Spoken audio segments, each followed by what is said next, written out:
안녕하세요. 디자인보호법 유시윤 변리사입니다. 치트키 1편을 안 들으신 분들도 있을 것 같아서 제가 왜 디자인보호법 치트키라고 했는지를 설명을 드리면서 2편을 한번 시작해 보려고 합니다. 이제 치트키는 이제 여러분들이 게임 같은 걸 하셨으면은 게임을 할 때 조금 더 게임을 쉽게 진행하려고 어떤 코드를 입력한다든지 그런 것들을 치트키라고 하는데요. 여러분들이 이제 2차 시험을 대비함에 있어서 우리가 이제 지피지기면 100점 100승이라고 기출문제 같은 것들을 공부를 하면서 어떻게 2차 시험을 정복할 수 있는지 그런 치트키적인 내용들을 한번 다뤄보면 좋겠다 해서 여러분들과 처음 만나는 이 자리에서 디자인보호법 치트키 2편을 한번 준비해 봤습니다. 그래서 치트키 2편에서는 2차 기출 문제를 한번 같이 풀어보고 디자인 2차 시험이 어떻게 공부해야 우리가 좋은 점수를 받아서 지금은 패스페일 제도니까 50점 이상을 받을 수 있고 이거 논술 법학 답안지를 작성하는 건데 그럼에도 불구하고 좀 쉽게 할 수 있겠다라는 자신감을 갖도록 만들어 드리는 게 본 강의의 목표입니다. 이 본 강의를 수강하시면 좋은 분들은 디자인 보호법 2차를 준비하시는 모든 수험생 분들이나 선택 과목을 아직 정하지 못하신 분들도 있을 수 있으실 것 같아요. 그래서 선택 과목을 내가 뭘 할지 모르겠다 하시는 분들 또는 아직 1차를 준비 중이지만 아직 2차에 대해서는 한 번도 겪어보지 못하신 분들이 2차 기출문제를 어떻게 푸는지를 한번 보시면서 저 정도면 1차 붙고 2차도 한번 디자인 모호법 한번 선택해서 해볼만 하겠다라고 생각을 하실 수 있도록 준비했으니까 그런 분들이 들어주시면 좋을 것 같습니다. 먼저 이 2차 시험이기 때문에 답안 작성의 기본 룰에 대해서 간략하게 언급하고 가려고 합니다. 그래서 답안 작성을 너무 어렵게 생각하시는데 대부분의 분들이 이제 이과생 분들이 좀 많으시고 변리사 준비하시는 분들이 그렇다 보니까 논술 법학 답안지를 작성해 보신 분들이 많이 없으시죠. 그래서 그냥 편하게 생각을 해주시면 사실 글은 서론, 본론, 결론으로 쓰면 되는 겁니다. 우리가 흔히 말하는 서론, 본론, 결론으로 쓰되 이 서론, 본론, 결론에는 디자인 보호법의 특성상 또는 이제 우리가 공부하는 다른 법학 과목의 특성상 이런 루트를 거칩니다. 서론에서는 우리가 문제들을 통해서 문제들의 어떤 사실관계들이나 여러 가지 줄글들이 나오죠. 그런 것들에서 우리가 논점을 추출을 할 수가 있어야 돼요. 논점을 추출한 뒤에는 어떤 목차의 제목을 갖냐면 서론은 보통 그냥 서론이라고 쓰시는 분들도 조금은 있으시지만 보통은 논점을 정리한다 또는 이 문제에서 어떤 논점을 이 문제의 소재는 어떤 논점을 향해 있다 이런 측면에서 이러한 목차를 가지고 논점을 자기가 본인이 추출한 내용을 서론으로서 기재를 해주는 것이 일반적입니다. 그래서 우리가 이제 2차를 공부할 때에는 이 논점을 추출하는 게 되게 중요해요. 법학 답안지에서는 논점을 다르게 잡으면 아예 다른 답안지로 나갈 수가 있기 때문에 아예 다른 글이 나와버리기 때문에 점수가 크게 날아갑니다. 이 10문제를 대비하는 1차 시험에서는 사실 한 문제 틀리면 100점 중에 2.5점이 감점되는 것밖에 안 됐는데 만약에 아예 다른 답안지를 작성해버리면 2차 시험은 하나에 30점 또는 20점이죠. 그래서 하나를 잘못 작성하게 되면 아주 치명적입니다. 그렇기 때문에 논점을 정확하게 추출하는 것이 가장 중요하다고 보시면 될 것 같아요. 그 다음에 본론에서는 일반론을 기재를 하는 겁니다. 여러 가지 기본서에 있는 일반론의 내용들을 우리가 기재를 하는 것인데요. 일반론이라 함은 우리가 이 논점에 대한 개념을 좀 설명을 해주면 되는 겁니다. 그래서 그 법조문이나 해당 개념에 대한 의의라든지 또는 요건이라든지 또는 뭐 그것의 요건에 따라서 성립하면 나타나는 효과라든지 아니면 절차라면 뭐 절차 같은 것도 기재를 할 수가 있을 것 같아요.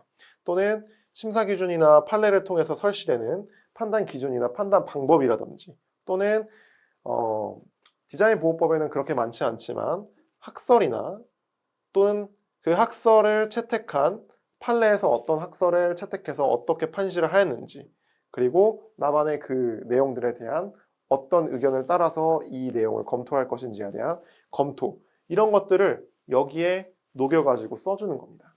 그리고 결론 부분은 이 추출한 논점에 대해서 이러한 일반론을 바탕으로 하는 이런 내용 내가 알고 있는 이 내용을 가지고 이 논점을 해결하는 과정이죠. 그래서 이 사안의 경우에는 이렇게 문제가 해결된다. 이런 식으로 결론을 쓰는 파트입니다. 그래서 이 개념들을 적용을 해서 사안을 해결하는 부분이에요.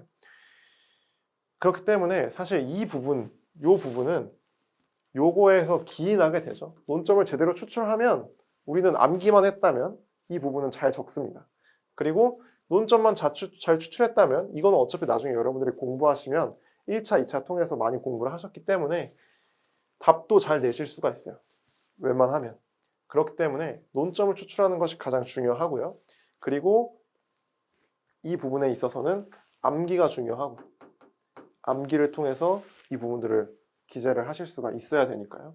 그리고 마지막에는 사실 이 내가 암기를 했다 보니까 이 부분을 적는 데 집중을 하셔가지고 용두사미의 느낌이 되는 경우가 많아요. 그래서 다 앞에 1번을 잘 적어놓고 결론은 그냥 우리가 객관식 문제 풀듯이 띡 적고 그냥 끝나는 경우가 많지만 우리가 판례 같은 거를 읽어본다고 하더라도 이제 판사님들도 일반론 딱 적으시고 그거를 구체적으로 어떻게 결론을 내가는 과정을 굉장히 자세하게 설시를 하시죠. 마치 그런 것처럼 우리도 이 문제 해결 부분을 굉장히 자세하게 기재를 할 필요가 있다는 겁니다. 그러면 조금 2차 시험에 대해서 조금이라도 생각을 해보셨던 분들은 목차는 어떻게 잡는 건가요? 그럼 서론, 본론, 결론 한다고 하셨는데 이렇게 하면 되는 건가요? 라고 생각을 하시지만 서론하고 결론은 항상 똑같아요. 이 부분은 항상 똑같습니다. 이게 1번이고 이게 3번이에요. 그러면은 이 목차를 구성하는 연습은 우리가 여기서 하면 되는 겁니다. 그래서 보시게 되면 이 부분들은 분량 조절이 거의 할 게 없어요. 논점의 정리는 그냥 한 3, 4줄로 우리가 뭐 2, 3줄일 수도 있고 그 정도의 짧은 분량, 한 단락의 분량으로 짧게 딱 적는 부분이고 사안의 경우 역시 우리가 이 부분은 그냥 자세하게 적어주기 때문에 이 부분도 분량이나 어떤 목차를 구성할 게 없죠. 그래서 다양하게 나오는 이 부분에 대해서 목차를 구성하고 이 부분에서 배점에 맞게 배점을 조절하는 이 부분이 가장 2차 시험에서는 중요한 부분에 해당합니다. 그런데 사실은 이 목차와 배점 조절에 대해서 옛날에는 엄청나게 많이 강조를 했어요. 엄청나게 많이 강조를 했는데 요즘 이제 출제되는 경향을 보면 이따가 기출문제를 만나보겠지만 옛날에는 이제 20점, 30점짜리가 막 통으로 출제되는 경우가 되게 많았습니다. 통으로 출제가 되면 20점이면은 약 답안지가 3.5페이지 분량이고 30점이면은 4.5페이지 분량이에요. 그럼 얘를 쓰기 위해서 목차 구성을 굉장히 치밀하게 할 필요가 있었습니다. 그런데 요즘은 약간 이 20점을 굉장히 많은 소설문으로 쪼개서 나오는 경향이 많아요. 예를 들면 7점, 7.6점, 10점, 10점이라든지 얘도 마찬가지로 15점짜리가 7, 8점으로 막 쪼개서 나온다든지 이런 경우가 굉장히 많고 요게 요즘 대세 추세적인 측면이 있습니다. 그렇기 때문에 사실 7점, 10점들에 대해서 목차를 잡고 왜냐면은 이거에 대해서는 각각이 논점이 그렇게 많이 나오지 않기 때문에 이 목차나 배점 조절하는 게 그렇게 어렵지가 않아졌어요. 그래서 항상 이 논점이 나오면 어떤 목차를 가지고 적을지를 본인이 생각을 해두시고 배점 조절에 대한 측면도 옛날에는 이거 20점 통으로 나오면 어떡하지? 10점, 20점짜리, 10점짜리, 7점짜리, 3점짜리 이렇게 나눠서 기재를 했어야 된다면 이제는 10점이 맥스라고 생각을 해주셔도 무방할 것 같아요. 10점을 맥스로 해서 10점짜리가 풀이고 그것보다 좀 적을 때 뭐 한 5점에서 7점 분량이면 한 페이지거든요. 한 페이지 분량은 또 어떻게 적을지 이 정도만 한 2개 정도에서 2개 정도의 분량만 미리 생각을 해두시면 훨씬 목차 잡고 그 목차에 따른 일반론의 그 분량을 조절하는데 배점을 조절하는데 훨씬 용이하실 수가 있다고 생각이 됩니다. 그래서 이 목차와 배점 조절 역시 이제 강의와 여러분들 훈련을 통해서 이제 진행을 하실 수가 있어요.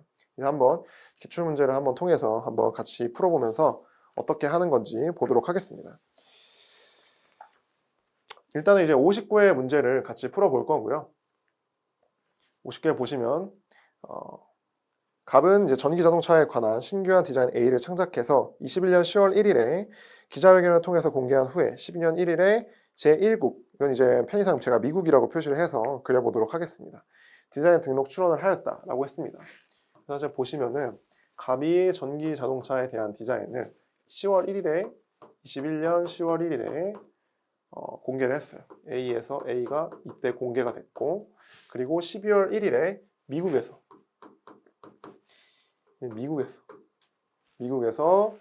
출원을 했대요. 그리고 12월 5일에 TV 프로그램 방송에서 공개를 했대요. 또 TV 프로그램을 이제 국내에서 공개를 또 했겠죠. 공개를 하고, 그리고 갑은 제1국 출원에 기초하여 5월 1일에 22년 5월 1일 22년 5월 1일에 미국 출원에 기초해서 조약 우선권 주장을 하면서 A에서 또 국내 출원을 했답니다. A에 대해서 출원을 했대요. 근데 이거는 이제 그래서 이제 조약 우선권 주장을 했죠. 그래서 미국 출원을 기초로 얘를 기초로 조약 우선권 주장을 했습니다. 조약 우선권 주장은 6개월 이내에 해야 되는 거죠. 그래서 그걸 확인할 필요가 있고요. 근데 보시면 이때 12월 1일이고 이때 5월 1일이니까 딱 6개월 이내에 딱 했습니다. 5개월 이내에 한 거죠. 그러니까 된 거고요. 그래서 A를 국내에서 디자인 등록 출원하였는데 이게 이제 나중에 무효가 됐대요. 요거는 나중에 무효가 됐다고 합니다. 그 갑은 22년 6월 1일에 자신의 디자인을 좀 더 실효적으로 보호하기 위해서 A와 유사한 디자인 A-를 창작해서 또 출원을 했다고 해요. 그러니까 여기까지는 A고 A-를 또 출원해서 했다고 합니다. 그래서 이제 양가로 1번을 보시면 갑은 디자인 등록 출원 갑의 A는 등록받을 수 있는지를 설명하시오 라고 했습니다. 이 A를 설명하라고 했습니다. 보시게 되면 A가 지금 이때 출원이 됐는데 조약 우선권 주장을 했기 때문에 요거에 대해서 좀 검토를 할 필요가 있어요. 조약 우선권 주장은 판단 시점이 소급을 하죠.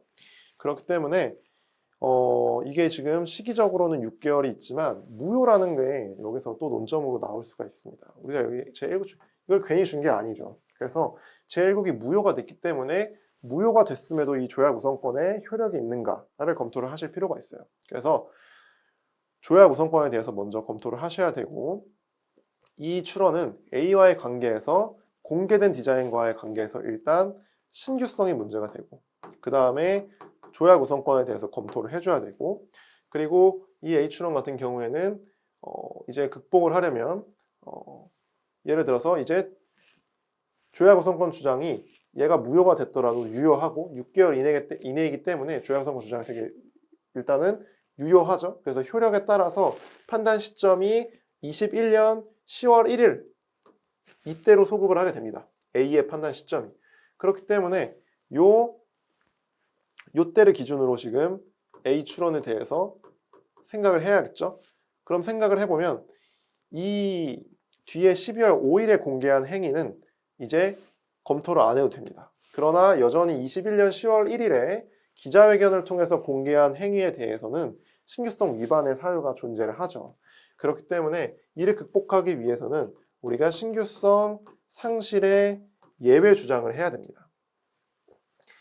그렇기 때문에 요 세 개를 기재를 해야 되는데 요 세 개가 이제 주요 논점이 됩니다. 세 개의 논점을 뽑았는데 쭉 한번 문제를 보니까 양가로 3번에서 신규성 상실의 예외에 대해서 꽤나 큰 배점으로 지금 논의를 하고 있는 게 보여요. 12점짜리로 논의를 하고 있습니다. 그리고 신규성 조약 우선권 주장, 신규성 상실의 예외 주장 다 굵직굵직한 논점들인데 여기서 10점에 다 언급을 하기가 굉장히 어렵죠. 그렇기 때문에 이 신규성 상실의 예외 주장은 아직 갑이 하지도 않았기 때문에 요거는 일단 1번에서는 뺍니다. 3번에서 논의를 해주면 되기 때문에. 그래서 이 신규성과 조약 우선권 주장에 대해서만 이제 치밀하게 논의를 해주시면 돼요. 저라면 이렇게 적겠습니다. 그래서 여러분 적으실 때, 제가 설문 1에 대하여 적겠죠? 그럼 이제 문제의 소재를 여러분들이 적는 거죠. 문제의 소재는 일단 조약 우선권 주장을 했기 때문에 조약 우선권 주장이 시기적으로 또는 제1국 출원의 정규성 측면 무효가 되었기 때문에 정규성 측면에서 조약구성권 주장이 적법한지를 판단하고 그에 따라서 소급되는 판단 시점에 따라서 A의 공개행위와의 관계에서 신규성이 무효되는 신규성의 거절 이유가 있는지 알아본다. 이런 식으로 해서 문제 소재를 적으실 수가 있을 겁니다. 그리고 그러면 신규성과 조약구성권 주장 중에 판단 시점이 소급을 하는지를 먼저 선결적으로 검토를 해줘야 되죠. 그렇기 때문에 조약구성권 주장에 대해서 먼저 우리가 언급을 해주는 겁니다. 그 다음에 신규성에 대해서 판단해 주는 거죠. 조약구성권 주장을 할 때는 이런 것들은 이제 나중에 우리가 기본 강의 듣고 암기를 하면서 이거의 목차는 그냥 딱 정해 놓으시면 돼요. 요건, 효과, 사안의 경우 이렇게 적으시면 됩니다.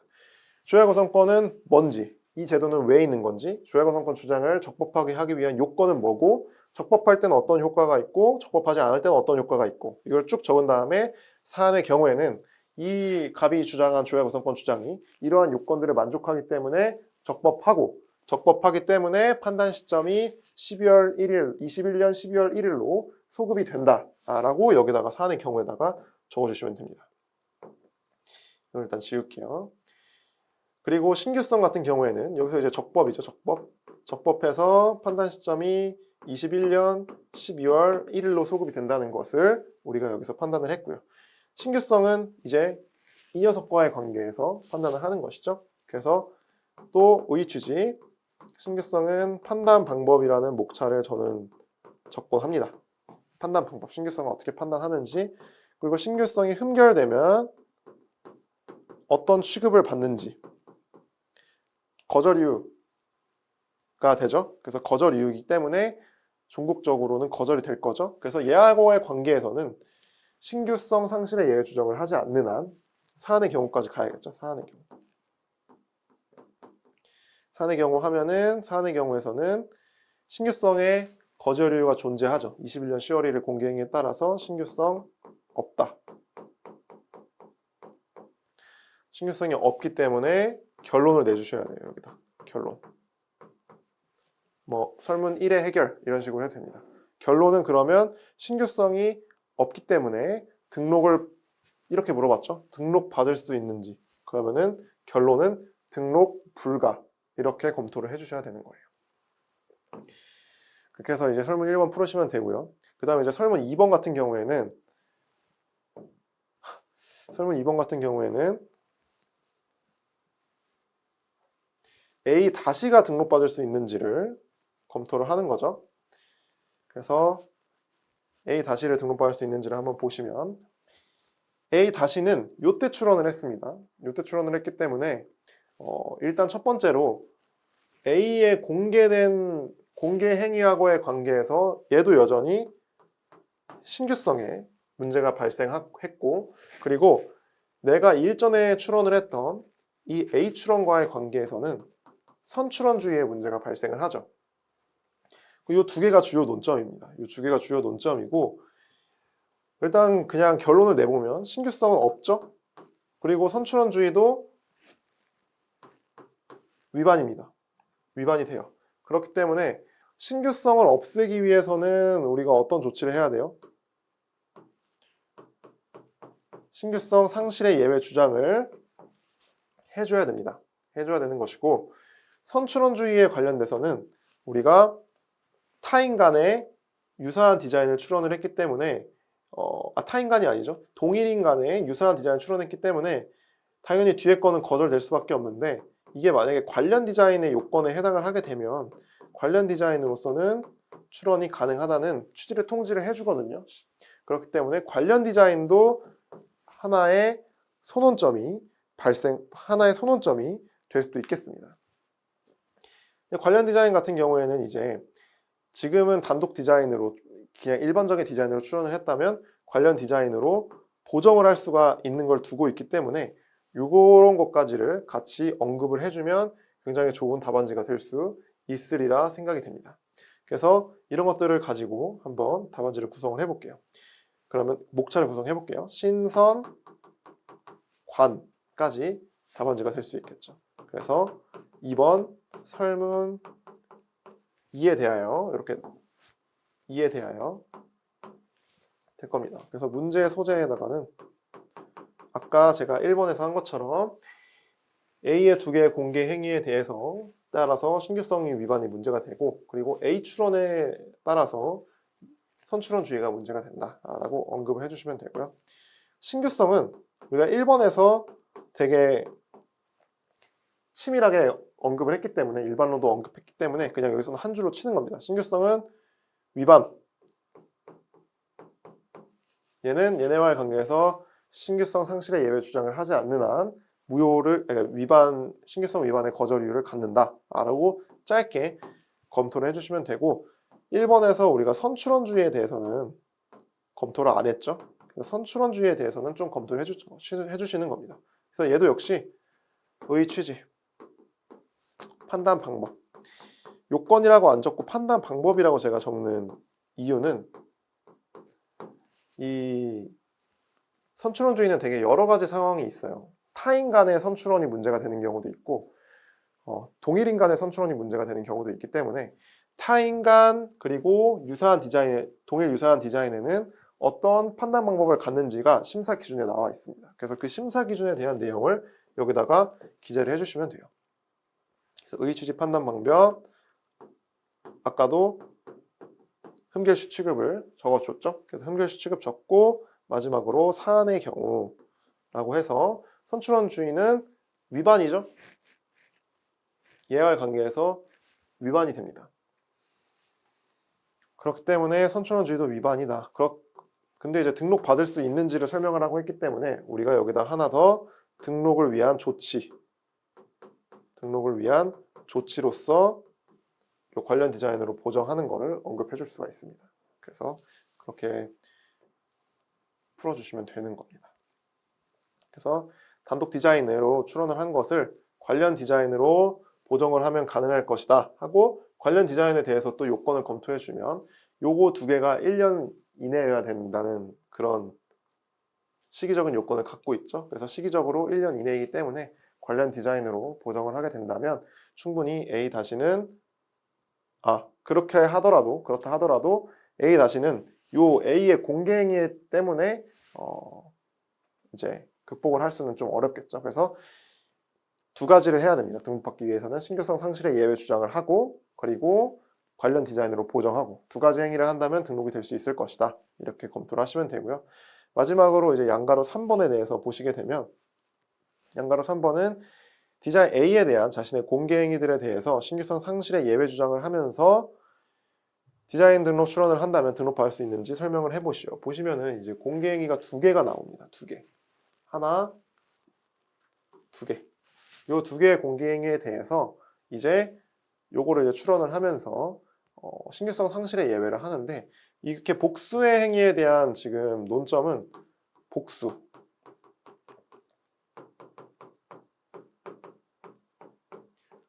행위에 대한 신규성 상실의 예외 주장, 요게 이제 논점이 됩니다. 그래서 요거를 이제 기반으로 답안지를 한번 써보도록 할게요. 이건 이제 다 봤으니까 요 논점을 가지고 답안지를 써보게 되면,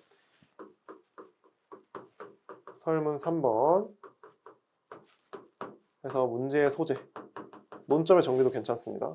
문제의 소재를 써주시고, 문제 소재는 지금 디자인 A와의 관계에서 복수의 공지행위가 있었기 때문에 이 공지행위들에 대해서 신규성 상실의 예외 주장을 할 수 있는지 검토를 해보고, 할 수가 있다면 어떻게 해야 되는지 써보겠다. 이렇게 한 다음에 신규성 상실의 예외를 쭉 언급해 주는 겁니다.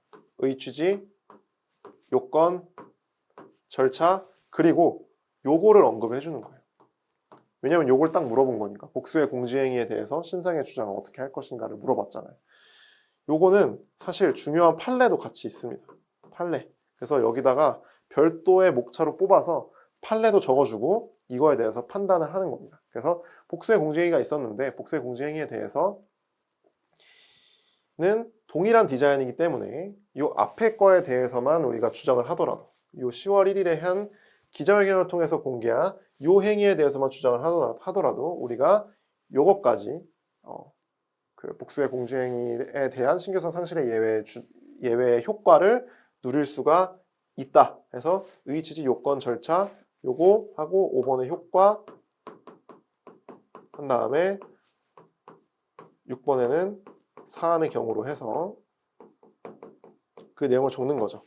복수의 공주행위에 대해서 동일하기 때문에 저 동일성이 인정되는 21년 10월 1일의 공주행위에 대해서만 주장을 하면 우리가 신규성에 대해서는 우리가 등록을 받을 수가 있을 것이다 라고 하면 되겠죠. 대신에 A- 같은 경우에는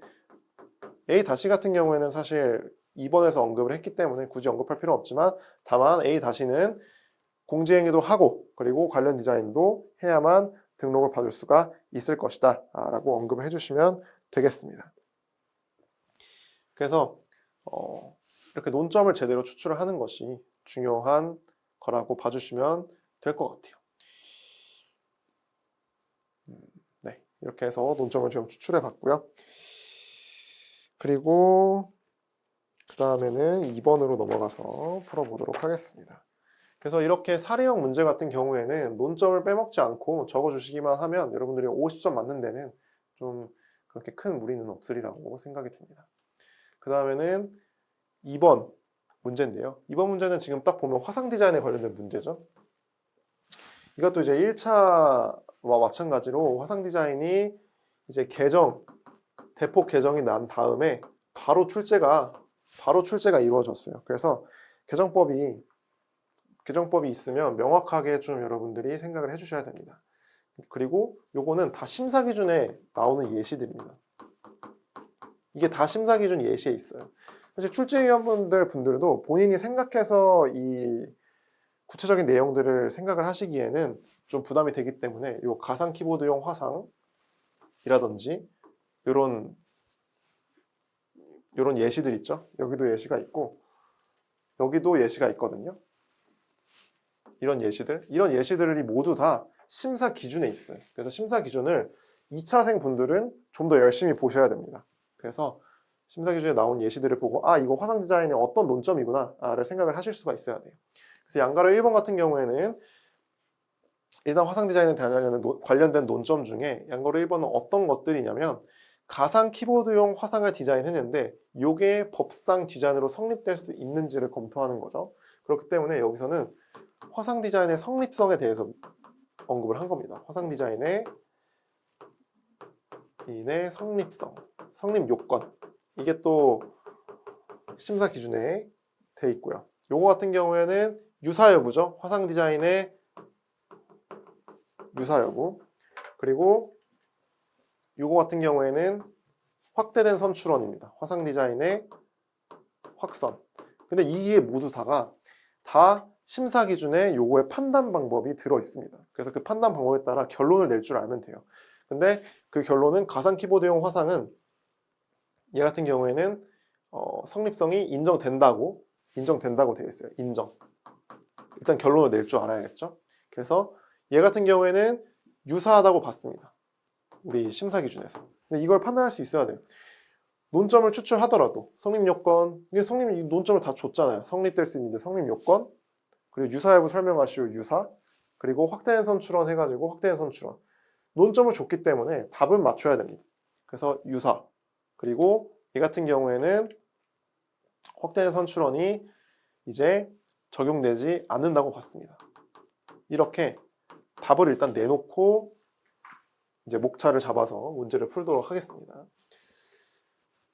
그래서 저 같은 경우 이건 어떻게 이제 답안지를 작성하시는 분들의 성향에 따라 다르긴 한데 저라면은 화상 디자인에 관련된 내용을 그냥 대목차로 하나 잡아서 써줄 것 같습니다. 왜냐하면 개정도 이루어졌고 화상 디자인에 대해서 간략하게 의 취지 적고 개정법의 태도, 개정의 태도에 대해서 간략하게 언급을 해줄 것 같아요. 이거는 약간 1, 2, 3번에 모두 해당하는 내용이기 때문에 하나의 공통된 목차로 뽑아서 적어주고요. 그리고 설문 1에 대해서 적을 때는 이거는 뭐 사실 문제의 소재도 사실 적을 건 없어요. 왜냐하면 여기에 문제가 논점이 뭔지를 명확하게 주어졌기 때문입니다. 그래서 여기다가는 문제의 소재는 뭐 생략해도 되지만 적으시고 뭐냐면 화상 디자인 성립 요건이다. 그래서 화상 디자인의 성립성 해가지고 쭉 언급하고 그리고 심사 기준의 태도 저라면 이렇게 언급할 것 같아요. 6점이면 한 페이지 써야 되기 때문에 심사 기준의 태도는 가상 키보드용 화상은 기기의 조작에 이용이 되는 것이죠. 그렇기 때문에 화상 디자인으로 성립을 할 수가 있다. 이렇게 해가지고 있다고 심사 기준에서는 규정을 하고 있다. 그래서 해결. 설문 1의 해결은 인정. 이렇게 해서 적으시면 되겠죠. 이 포맷대로 설문 2번도 설문 3번도 다 하시면 됩니다. 설문 2번. 문제의 소재. 화상 디자인의 유사 판단. 근데 유사 판단을 할 때는 여기 7점이잖아요. 7점. 7점이라고 했다는 거는 뭐 하나 좀 더 적어줬으면 좋겠다는 의미로 여러분들이 생각을 하셔도 됩니다. 그래서 유사 판단을 하면 여러분들이 기계적으로 적으셔야 되는 대법원 판례가 있어요. 유사 판단하면 모든 대법원 판례는 그 판례를 들고 와서 일단 적고 시작을 합니다. 그래서 여러분들도 이거를 물품의 유사를 전제로 하되 전체적으로 대비 관찰해서 지배적인 특징이 유사한지에 의하고 상이한 신비감이 있다고 하더라도 세부적인 차이에 불과하다면 전체로서 유사하다고 본다는 그 대법원 판례를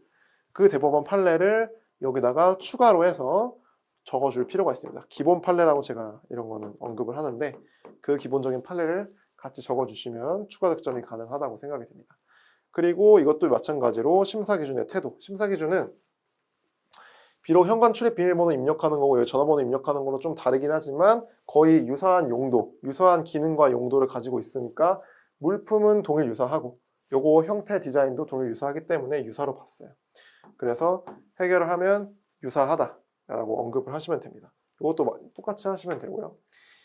그리고 3번 같은 경우 3번 역시 아까 그 포맷대로 하면 됩니다. 1번 문제의 소재, 2번 화상 디자인의 확대된 선출원 판단 방법하고 심사 기준의 태도. 심사 기준은 얘네 둘이 기능과 용도가 동일하지 않다고 봤어요. 그리고 우리 심사 기준의 태도도 이제 확선을 보시게 확대된 선출원에 대한 심사 기준의 태도를 좀 간략하게 좀 정리를 해보면 이제 이거 지금 보시면 화면 디자인과 화상 디자인 간의 관계거든요. 그래서 선출원이 있고 포출원이 있고 이게 이제 공개되는 게 확대된 선출원의 기본적인 구조죠. 근데 선출원에서 만약에 화면이 나오고 여기에 유사한 걸 두는 화상이 나왔어요. 요런 지금 구조죠. 이런 경우에는 얘네 둘의 기능과 용도를 판단합니다. 그래서 기능과 용도가 공통돼요. 기능과 용도가 공통되면 얘는 적용할 수 있다고 보고 기능과 용도가 공통되지 않으면 적용할 수 없다고 봅니다. 근데 얘는 기능과 용도가 공통되지 않아요. 얘는 휴대폰 잠금 해제용이고 얘는 산업기계용 어떤 기계를 조작하는 데 쓰인다고 봤기 때문에 얘네 둘은 기능과 용도가 공통되지 않아서 적용되지 않는다고 봅니다.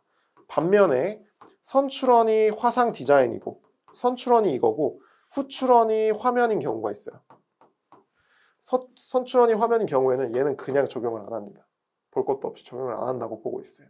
이게 바로 심사 기준의 태도니까 이거에 대해서 정리가 끝났다면 이 내용 있죠. 방금 말씀드린 이 내용을 심사 기준에다가 여기 화상 디자인의 판단 방법에다가 적어주시고 심사 기준에서는 요 산업기계용 조작 제어기와 휴대폰 잠금 해제용 화상에 대해서 심사 기준이 기능과 용도가 다르다고 봤어요. 상이하다고 봤어요. 상이하다고 봤기 때문에 확선이 결론으로 적용되지 않는다라고 결론을 내서 이 문제를 풀어주시면 됩니다. 그래서 목차가 사실 매번 거의 똑같이 흘러가기 때문에 여러분들이 목차 잡는데 그렇게 어렵다고 생각을 안 하셔도 되고 아까 말씀드린 것처럼 항상 처음과 끝은 문제의 소재고 해결이에요. 이 사이에 있는 건 사실 기본 이론 정리하면서 우리가 계속 언급했던 그 목차대로 암기만 돼 있다면 충분히 적으실 수 있는 내용에 해당합니다. 쉽게 풀 수 있는 문제였고요. 그리고 문제 3번에서는 우리가 이제 이거는 판례 베이스의 문제입니다. 판례 베이스. 그래서 판례를 가지고 어떻게 출제를 하는지 보고 판례를 그럼 어떻게 공부해야 되는지를 좀 같이 살펴보도록 할 겁니다. 판례는 이거는 이제 갑의 등록 디자인 A와 을의 확인 대상 디자인 B가 이제 싸운 그런 사건인데요. 어린이 젓가락 사용법 교육용 형상과 젓가락의 형상과 모양에 관한 디자인이고 확인 대상 디자인 B의 손가락 삽입부, 여기를 손가락 삽입부라고 하고 있어요. 얘를 손가락 삽입부라고 하고 있고, 그리고 캡 부분, 여기를 캡 부분이라고 하고 있어요. 좀 뿡뿡이 머리 부분이죠. 그리고 젓가락 몸체 하단 부분은 여기 지금 음식물을 집는 부분을 젓가락 몸체의 하단 부분이라고 우리가 표시를 하고 있습니다. 여기에는 이 볼록한 숟가락의 모양의 볼록한 꽃 문양으로 이루어져 있는데, 사실 이 꽃 문양은 이 뿡뿡이 머리 모양에 있는 이 꽃 문양을 여기다가 갖다 쓴 거였어요. 실제 판례 사안에서는. 그래서 이런 특징들이 있습니다. 그래서 다음 물음에 답하시오라고 되어 있는데요. 그래서 일단 디자인 성립 요건으로서 신미성에 대해서 설명하시오라고 했습니다. 지금 이 문제를 보게 되면 확인 대상 디자인이라고 했기 때문에 이 확인 대상 디자인은 권리범위 확인 심판을 걸었을 때 상대방의 디자인을 말하는 거죠. 그렇기 때문에 지금 갑이 을을 상대로 지금 등록 권리를 가지고 갑이 A를 가지고 B에 대해서 권리 범위를 구한 겁니다. 그래서 결론적으로 논점은 얘 둘이 유사하냐 이걸 물어본 거예요. 근데 갑자기 유사를 물어보는데 왜 신미성에 대해서 언급을 하는 건지 살짝 의문이 듭니다. 한번 그래서 생각을 제가 해보면, 양가로 2번 같은 경우에는 유사 판단에 있어서의 판단 기준들을, 유사 여부의 구체적인 판단 기준을 출제를 했어요.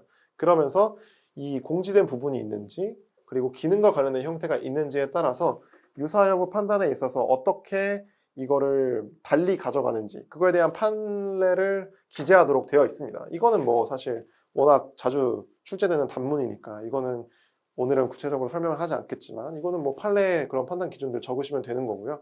이거 같은 경우에는 우리가 다들 잘 아시겠지만 공지된 부분은 사실 권리범위 판단 시하고 등록요건 판단 시에 우리가 다르게 보죠. 권리범위 판단 시에는 중요도를 낮게 보고, 등록요건 판단 시에는 중요도를 뭐 높게라고는 안 하지만 그것까지 포함하여 라는 말을 쓰고 있습니다. 그것까지 포함. 그렇기 때문에 요부로 보는 것이죠. 요부로 보지 않고 요부로 보고, 이런 차이가 있고요. 그 다음에 기능과 관련된 형태는 우리가 기능과 관련된 형태 같은 경우에는 대체 가능한 형상이 있는지, 대체성이 있는 경우, 없는 경우는 우리가 불가결하다는 말을 씁니다. 기능의 확보에 불가결하다. 그러니까 무조건 다 모든 형상이 기능만을 위해서 이루어져 있다라고 됩니다. 그래서 요거 같은 경우는 우리가 디자인 보호법 전체 전반에서 요부가 아닌 것으로 보죠. 요거는 장식적인 측면이 들어갔다고 봐서 요부라고 봅니다. 이런 것들을 질문하는 걸 보면 판례는 장식적인 유사 판단을 할 때 장식적 신미감이 있는 그런 부분들을 가지고 유사 여부를 판단하도록 하고 있어요. 그리고 전반적으로 유사한 신미감이 느껴지는지 이런 말들을 쓰고 있죠. 그런 문구들이 여기에 등장할 겁니다. 그렇기 때문에 신미성에 대해서 논하라고 한 거예요. 왜냐하면 신미성은 기능성과 약간 대비가 되는 개념으로서 신미성이 있어야 디자인 보호법상 본질에 가까운 그런 어떤 디자인의 보호법상의 보호 대상이 되는 디자인이 된다는 그런 취지를 갖고 있는 규정이기 때문에 이 신미성에 대해서 논하라고 한 겁니다. 그래서 사실은 신미성은 이 기능성에 대해서도 기능성과의 관계를 같이 여기서는 언급해 줄 필요가 있어요.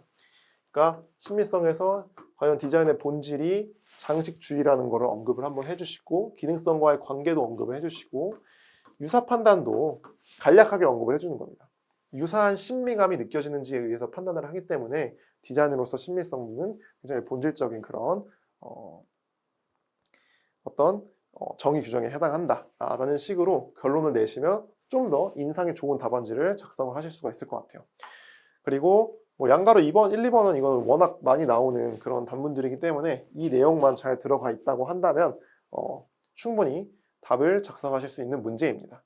그리고 3번 같은 경우에는 다시 돌아가서 이 결과를 설명을 하고 했기 때문에 지금 이 권리범위 확인 심판 건개 결론적으로 유사하냐, 유사하면 인용 심결이 날 거고 유사하지 않으면 기각 심결이 나겠죠. 그리고 결국 유사 판단으로 귀결이 되는 문제입니다. 대신에 권리범위 확인 심판을 청구를 했기 때문에 심판이 청구가 되면 여러분들은 뭐 문제의 소재든 뭐 별도로 목차를 뽑아주시든 심판의 권리범위 확인 심판의 의의라든지 의의 취지와 적법성 정도는 검토를 해주시는 게 좋아요. 적법성. 그래서 이게 지금 확인의 이익이 있고 확인 대상 디자인이 특정이 됐고 그래서 이거는 적법하다라는 거를 간략하게 이거를 언급을 해주시고 그 다음에 본안의 검토로 넘어가시는 게 좋습니다. 본안의 검토는 결국 요 유사 여부를 판단하는 거거든요. 그 유사 여부를 판단하는 건 결국 이 판례를 명확하게 잘 알고 있느냐를 물어보는 거예요. 그래서 이 판례를 그냥 간략하게 좀 설명을 해드리면 손가락 삽입부에 대해서는 우리가 이 부분이 비록 얘네 둘이 공지된 애들이거든요. 공지된 디자인들에 이런 유사한 모양의 손가락 삽입부가 있기는 하지만 얘하고 비슷하진 않다는 거예요. 얘는 뭐 이렇게 두 개가 이렇게 한꺼번에 되어 있긴 하지만 각도가 뭐 둘 다 수평으로 되어 있고 얘는 하나는 수평, 하나는 수직으로 되어 있죠. 그래서 완전히 동일하지가 않기 때문에 얘를 가지고 얘의 중요도를 낮게 볼 수 없고 얘도 역시 공지되지 않았기 때문에 요 손가락 삽입부도 요부로 봤습니다. 얘도 요부. 그리고 이 머리 부분도 눈에 잘 띄기 때문에 요부. 이 손가락 끝 모양도 특징이 있기 때문에 세 개 다 요부로 봤어요. 그렇다면 세 개 다에 대해서 우리가 판단을 해야 됩니다. 세 개 다에서 판단을 해야 되고 그래서 캡 부분은 다르죠? 머리 모양이 콩나물 부분과 뿡뿡이 모양이니까 얘는 비유사.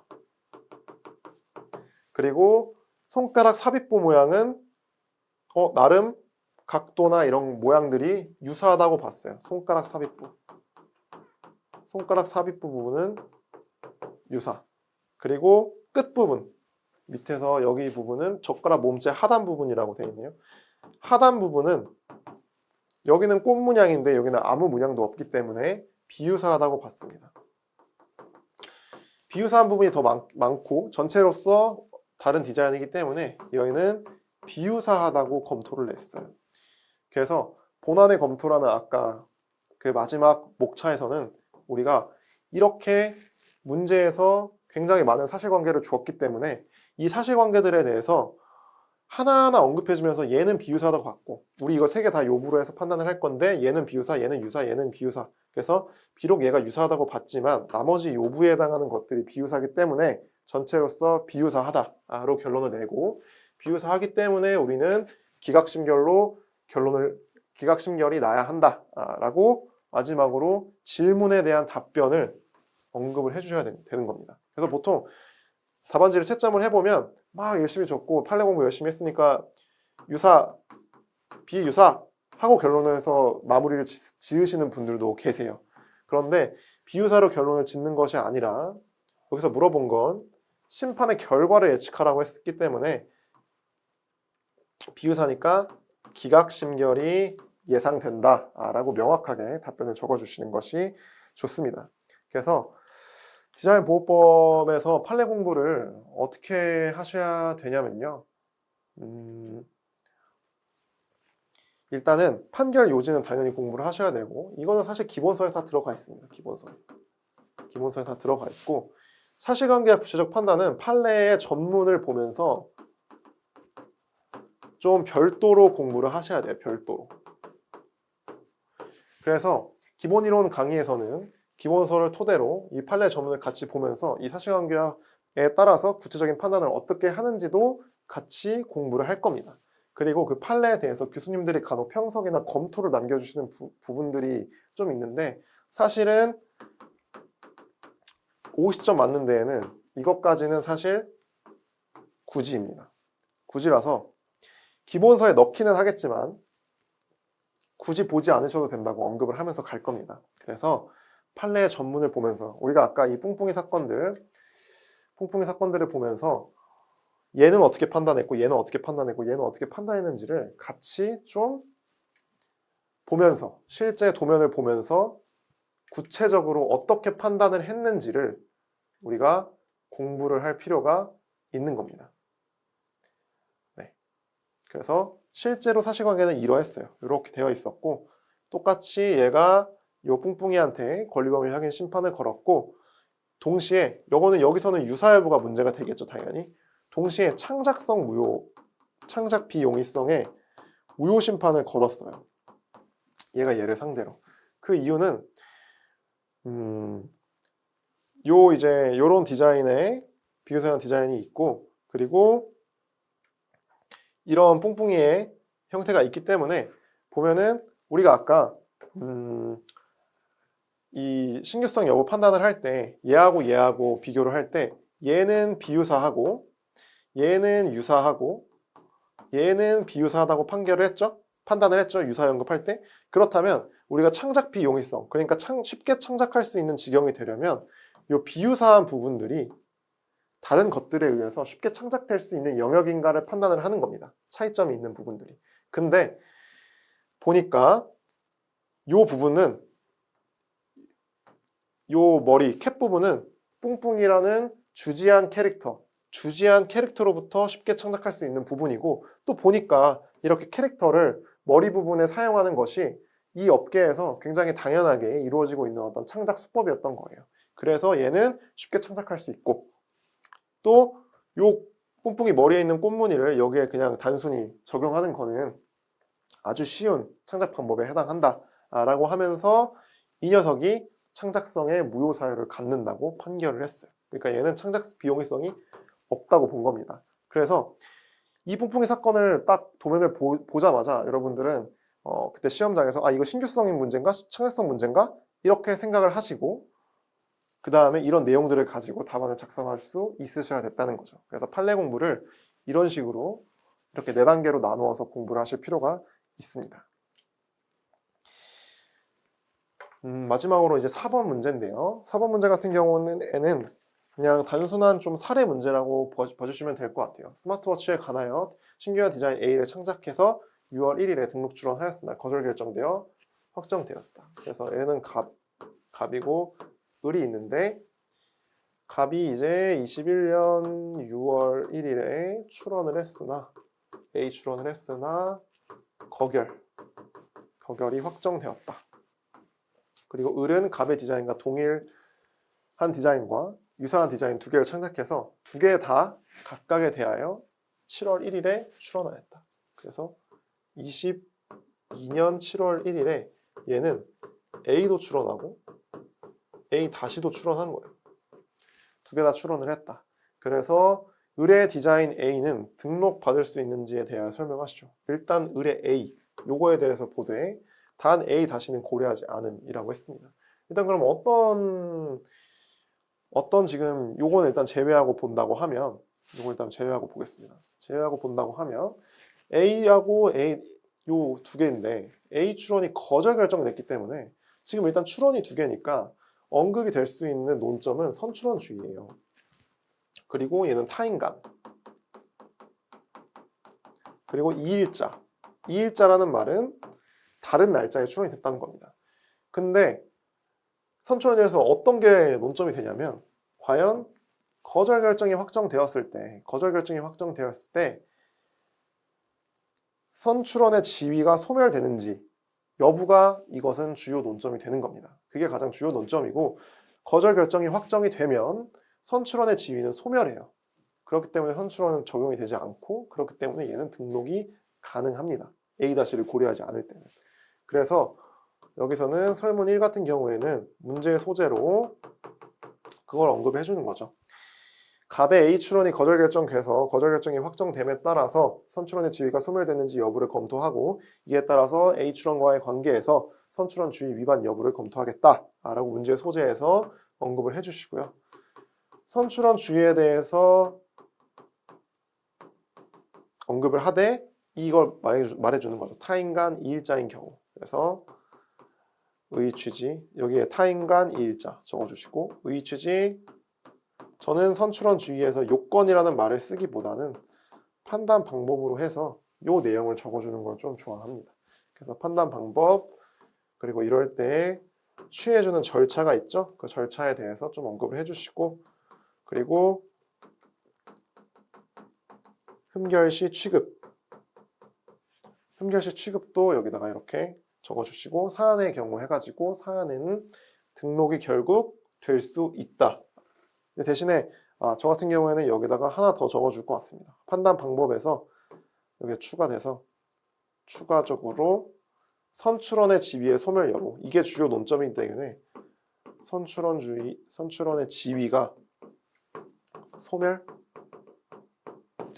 이거를 별도의 목차로 이 판단 방법과 절차 사이에 넣어서 기재를 해주시고 사안의 경우 소멸된다. 그렇기 때문에 등록이 가능하다. 이렇게 검토를 하시면 되겠죠. 그 다음에 이제 2번은 의뢰 디자인 A-. 유저의 의리 아까는 A-가 이렇게 출원했다 그랬죠. 그럼 이게 등장한다는 거는 이 A-는 아까 1번에서 검토한 바와 같이 요거와의 관계에서는 이제 여기가 얘는 다 소멸됐기 때문에 관계는 이제 아무런 문제가 없어요. 그러면 결국 자신의 디자인에 따라서 자신의 디자인과의 관계에서 선출원주의 또 협의제가 문제가 되는 겁니다. 협의제. 그래서 마찬가지로 똑같은 구조로 쓰시면 돼요. 문제의 소재. 그래서 이일자 유사한 디자인이기 때문에 동일자 유사한 디자인, 동일인의 동일자 유사한 디자인이기 때문에 어떻게 하는지를 보고 협의제에 따라서 어떻게 하면 되는지, 그리고 그의 등록을 받기 위해서 필요한 조치는 무엇인지 검토해 보는데 어떤 점이 있을까요? 얘 둘이기 때문에 유사한 디자인이기 때문에 일단은 선택해야 됩니다. 선택하라고 특허청장이 요구를 해요. 그래서 선택 결과를 신고를 해야 되고, 그리고 하나를 선택해서 등록받되 하나는 관련 디자인으로 보정이 가능한지를 검토를 하면 좋습니다. 그래서 관련 디자인으로 A-를 관련 디자인 A-나 A를 둘 중에 하나를 관련 디자인으로 보정을 한다고 하면은 둘 다 등록이 가능하겠죠.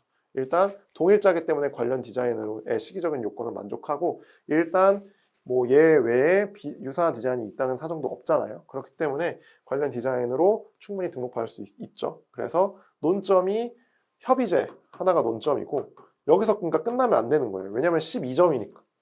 아까는 선출원주의 하나에 대해서만 물어봤기 때문에 8점짜리에서 끝났던 거고, 이번에는 협의제에 대해서 물어봤는데 12점이다? 그럼 뭔가 하나가 더 나와야 되는 거죠.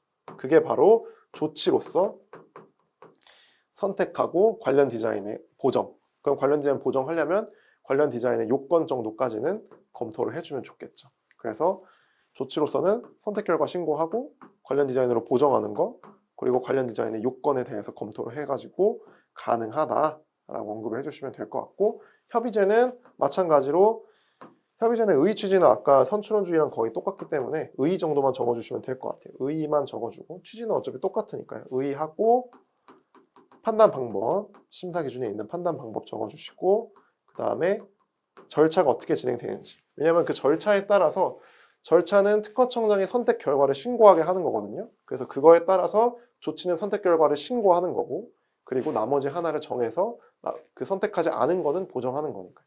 그래서 목차를 이렇게 잡으시면 돼요.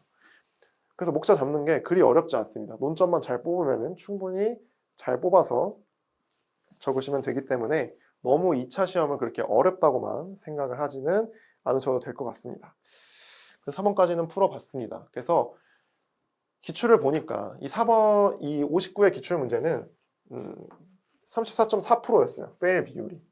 이제 보시게 되면 한 30% 언저리가 가장 평이한 난이도거든요. 평이해요, 평이. 근데 이제 보시게 되면 한 번씩 이렇게 굉장히 어려웠던 시기가 있습니다. 그래서 2019년이 가장 어려웠던 시기네요. 그래서 여기 때 문제는 어떤지 한번 그냥 간략하게 풀어보는 것까지는 아니고 간략하게 어떤 문제인지 한번 보면서 이렇게 어렵다면 또 어떻게 대비를 해야 되는지를 한번 살펴보도록 할 겁니다. 그래서 한번 2019년 때 56회거든요. 한번 보도록 하겠습니다.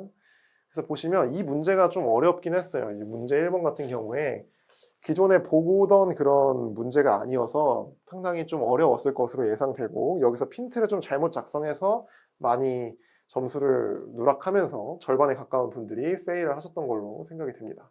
그래서 더욱더 논점을 잘 잡는 것이 훨씬 중요하다고 말씀드리는 거예요. 그래서 갑은 이제 디자인 A를 창작해가지고 10월 22일에 출원을 하면서 비밀 디자인 청구를 할 걸 했고, 비밀 디자인 청구를 했고, A를 기초로 유사한 B를 또 창작을 했답니다. 그래서 A하고 B를 사업을 준비 중인데 갑은 디자인 B도 기본 디자인 출원하면서 그러니까 A도 비밀로 청구를 했는데 B도 비밀로 지금 청구를 하려고 하는 거예요. 그래서 요때 유의해야 될 사항, 아무것도 주어지지 않은 것 같은데 A, B 둘 다 비밀로 하려고 하는데 유의해야 될 사항이 무엇인가? 여기서 많은 분들이 뭐 관련 디자인 얘기도 하고 그랬었을 것 같은데 사실은 비밀 디자인의 어떤 비밀 기간에 관련된 문제였던 걸로 저는 추정이 됩니다. 그래서 비밀 기간 같은 경우에는 등록 공고일로부터 이제 설정 등록이 되고 3년 이렇게 해가지고 요 사이를 비밀 기간으로 지정을 할 수가 있기 때문에 비밀로 해제되는 시점이 다를 수 있거든요. 풀로 했을 때.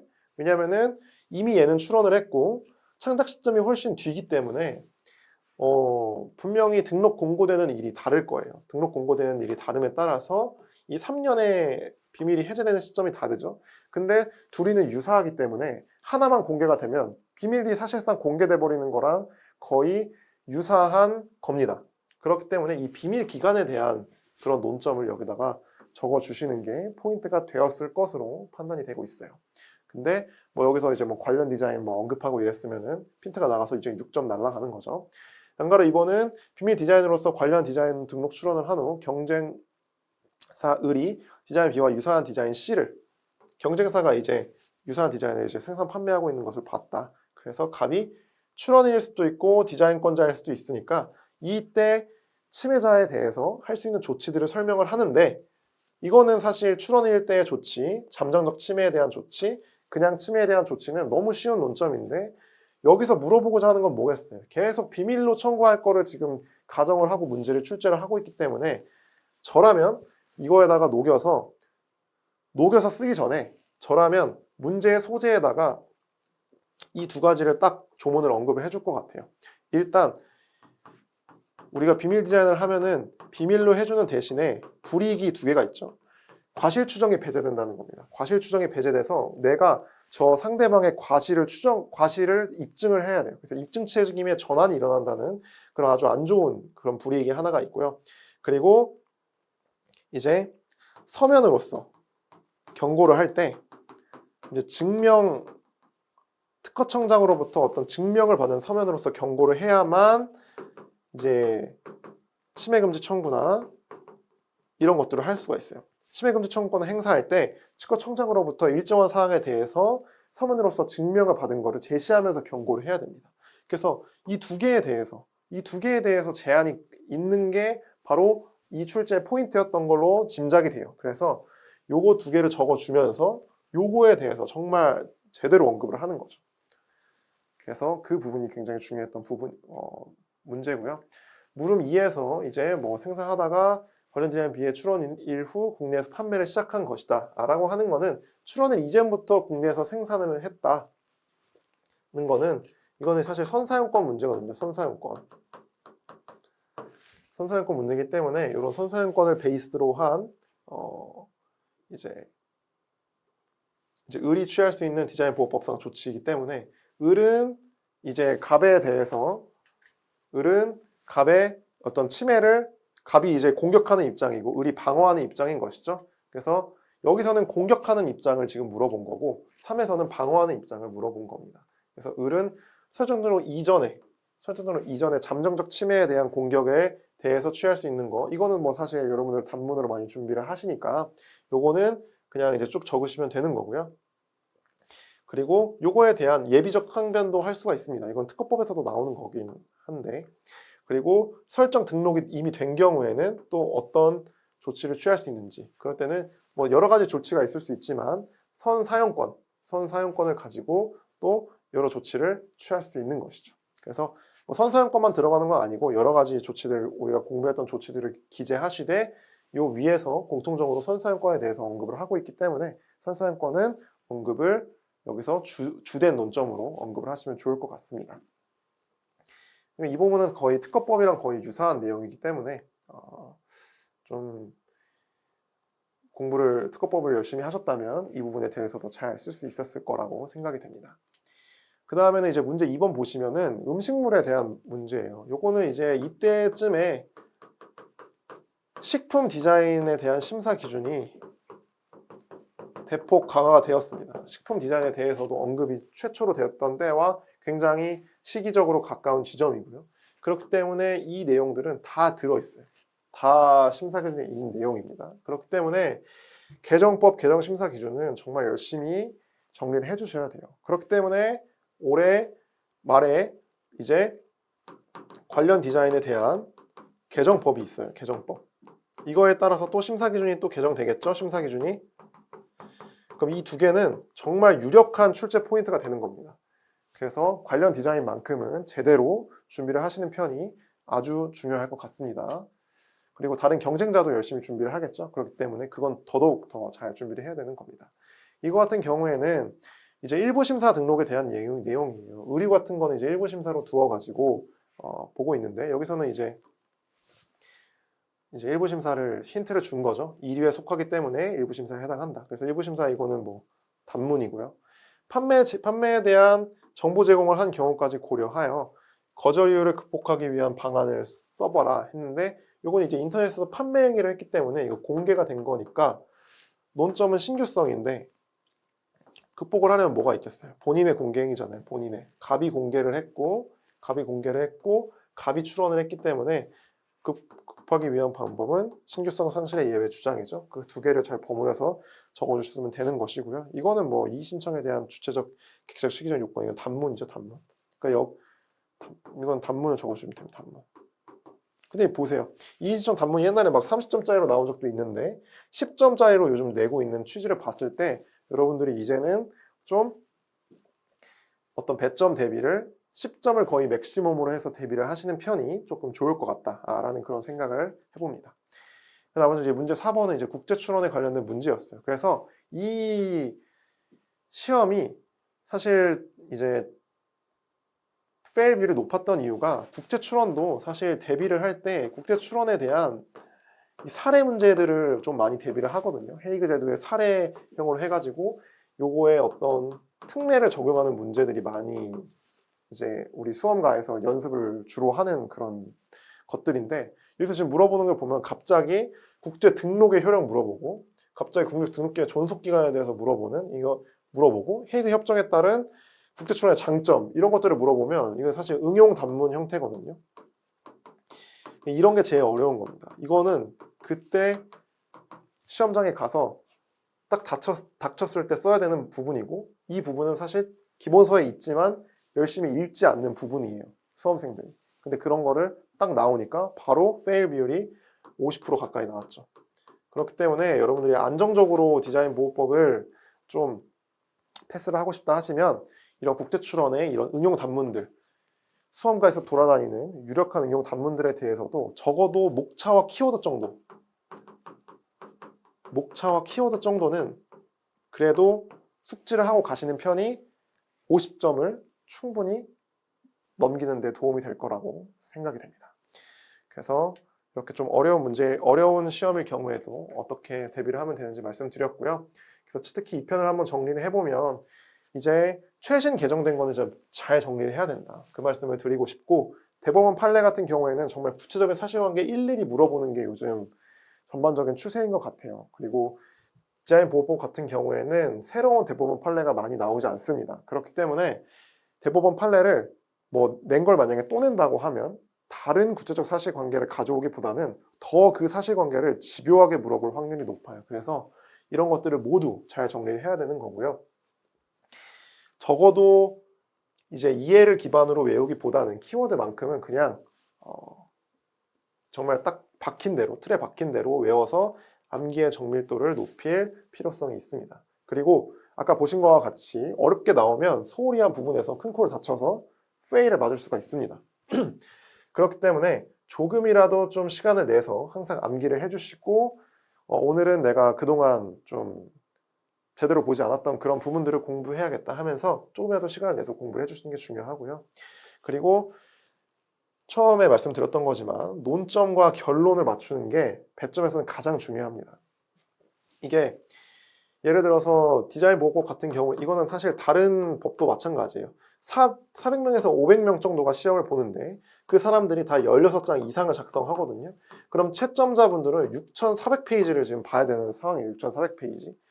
그럼 6,400페이지를 채점을 하는 게 정말 쉬운 일이 아닙니다. 그리고 교수님들 말씀하실 때 이 16장을 보는데 거의 5분이 걸리지 않게 보신다고 해요. 그렇기 때문에 소설문으로 출제되는 그런 경향, 그리고 이런 심사위 채점위원분들의 이런 경향, 이런 것들을 봤을 때 논점이랑 결론을 맞추는 게 진짜 중요합니다. 이게 제일 중요하다고 봐주시면 돼요. 그리고 배점별 일반론의 서술 전략은 아까 말씀드린 것처럼 10점을 맥스로 해서 10점, 그보다 좀 줄일 때, 그 다음에 뭐 3에서 5점으로 진짜 소논점으로 적을 때 이렇게 정도로 좀 서술 전략을 미리 구상하는 거죠. 미리 구상한다는 말은 이건 빼자, 그냥 화끈하게 빼고 하자, 아니면 어떻게 줄여 적자, 이런 것들을 미리 머릿속으로 생각을 해놓는다는 겁니다. 그리고 마지막으로 어쨌든 우리가 주어진 시간 안에 이 16장 이상의 답안지를 적어야 되기 때문에 실전과 같은 환경에서 반복하고 이렇게 훈련을 할 필요가 있어요. 그래서 이거에 대해서는 사실 4월에서 5월에 구상하고 있는 게 있습니다. 그래서 주 1회 와서 실전 GS를 풀고 가시면서 이렇게 같은 환경에서 반복 숙달하시면 충분히 8회 정도로만 해도 우리가 이 훈련을 마칠 수 있을 거라고 생각이 됩니다.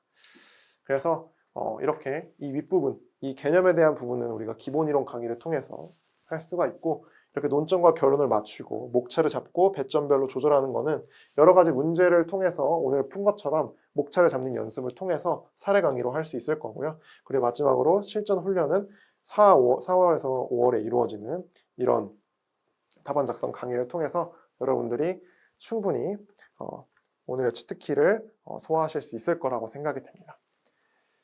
네, 그래서 이제 디자인보호법 2차도 역시 기본이론 강의에서 뵐 수 있었으면 좋겠고요. 다음에 또 뵙도록 하겠습니다. 수고 많으셨습니다.